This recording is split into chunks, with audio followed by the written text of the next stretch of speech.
If you point at any random fighting game, there's always a decent chance that it'll contain a character that directly references Bruce Lee, at least to some extent. Whether it's his battle cries, movements, appearance, or the remarkable proficiency with nunchucks, which inspired so many failed imitations. Martial Law is one of such characters, and one of Tekken's mainstays, appearing in every single major title outside of the original Tekken Tag Tournament and Tekken 3, where he was briefly replaced by his son, Forest Law.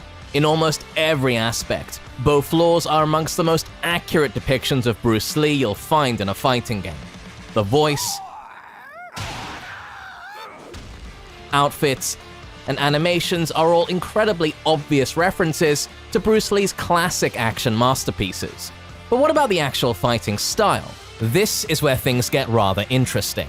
If you try to look up Martial Law's fighting style, it all comes down to Jeet Kune Do. And indeed, Bruce Lee was the founder, and by extension, the most recognized practitioner of Jeet Kune Do. And yet, to call it a fighting style would be a bit of a misconception. Bruce Lee was frustrated with the secretive and rigid state of Chinese martial arts, where the different schools were more interested in maintaining old traditions instead of modifying and improving their teachings.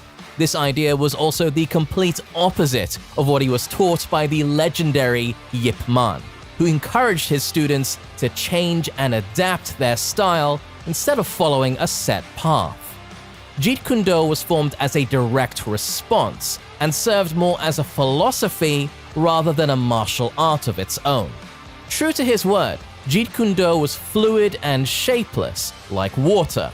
Its core principles were about borrowing from many different styles while discarding anything that doesn't work.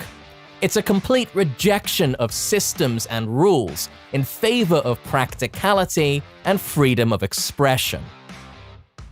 This philosophy was a major catalyst in popularizing mixed martial arts, but after Bruce Lee's untimely death, Jeet Kune Do itself was left without much direction or vision. Because of this, modern JKD is often divided into two directions.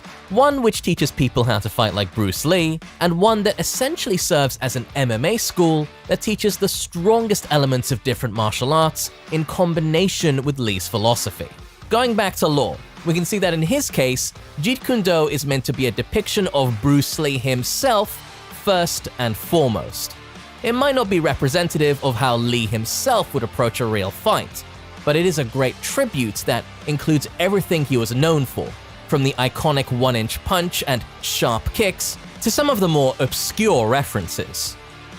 And it all comes together into a nimble, well-rounded, and technical character that rewards players who put in time and effort to learn him, which feels rather appropriate for Bruce Lee.